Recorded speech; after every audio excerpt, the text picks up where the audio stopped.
राज्यर प्रमुख शक्तिपीठ भाव परिचित काकटपुर बासिनी मंगला मंदिर में आरंभ होईची नवरात्र पूजा।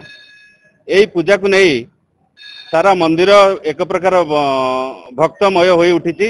अनेक मातृभक्त माने माँ को आसी दर्शन करने किंतु विशेषकर ये नवरात्र जो 9 दिन धरी जो पूजा चलिबो विशेषकर मंगला मंदिर रे गोटे अखंड दीप मंगला मंदिर परिसर भितर बसे गोटे स्वतंत्र भावे भक्त मानक गोटे गृह करा जायछि। सेठी अखंड दीप भक्त माने सेमानकर मानसिक पूरण पई बसाई थांती। तेणु आम सहित सीधा सड़क जोड़ी होकर अच्छा माँ मंगला मंदिर रे जोड़ी होकर अच्छा जड़े मातृभक्त श्रद्धालु। अच्छा मैडम नवरात्रि रे आपण मानक अभिनंदन जे कौन कहे आज आप अखंड दीप जाली नवरात्र समय निज परिवार शुभ मनस करने कौन प्रतिक्रिया रखिए? सर्वप्रथम समस्त नमस्कार। नवरात्र प्रथम दिन समस्त शुभेच्छा और अभिनंदन ओडिशावासी को। प्रति वर्ष तो मुझे कैनि ए वर्ष मु फास्ट करुच्ची माँ का आशीर्वाद रही। माँ मंगला ना मु नवरात्र दीप आज बसई आ माँ का कथा तो मुझे कौन कहि से भी मुझे विपद पड़े माँ को डाकिले माँ मो कथा शुणती। एवं नवरात्र हूँ गोटे कन्या जहाँकि गोटे कन्यार सम्मान कथा उठे गोटे नारीर सम्मान कथा उठे जोटा कि जहाँकि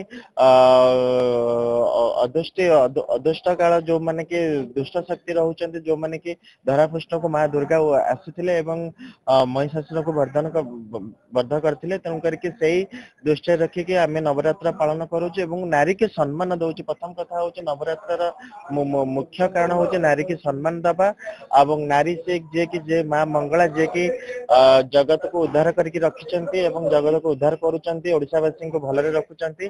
आज सही शक्ति पीठरे माँ को नारे आज मु दीप बसैले ओडिशावासी को शुभकामना कली।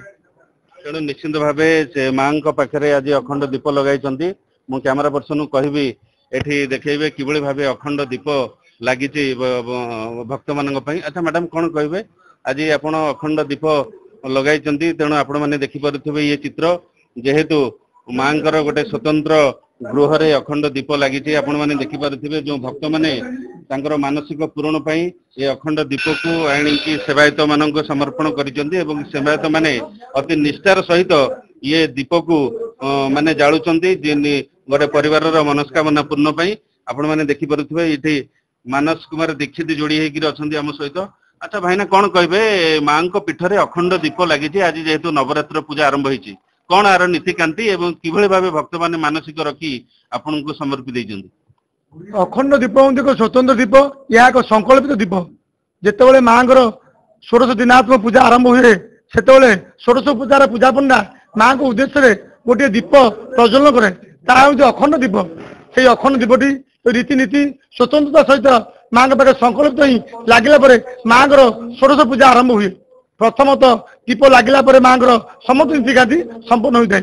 से दृष्टि बहु भक्त माने विश्वास को रखी माँ के पाखे निजर दुख मनासी माँ के पाखे अखंड दीप प्रज्वलन कर अखंड दीप एथि लगाती से विश्वास अच्छी जे माँ के पाखे आम अखंड दीप प्रज्वलन कले आम शरीर भल रम परिवार मंगल हम विभिन्न रोग शोकर दूरीभूत होगापी माँ को उद्देश्य दीप प्रज्वलन कर शुणिपे सेवायतर प्रतिक्रिया जो भाव ये जो अखंड दीप को लगाई भक्त मान द्वारा जो दि जाती सेवायत मैंने अति निष्ठार सहित ये जो अखंड दीप को लगाई आपण मैंने देखिपे जेहेतु नवरात्र पूजा आरंभ हो काकटपुर बासिनी मंगला मंदिर रे ये पूजा आज आरंभ होती दीर्घ 9 दिन धरी ये पूजा चलो।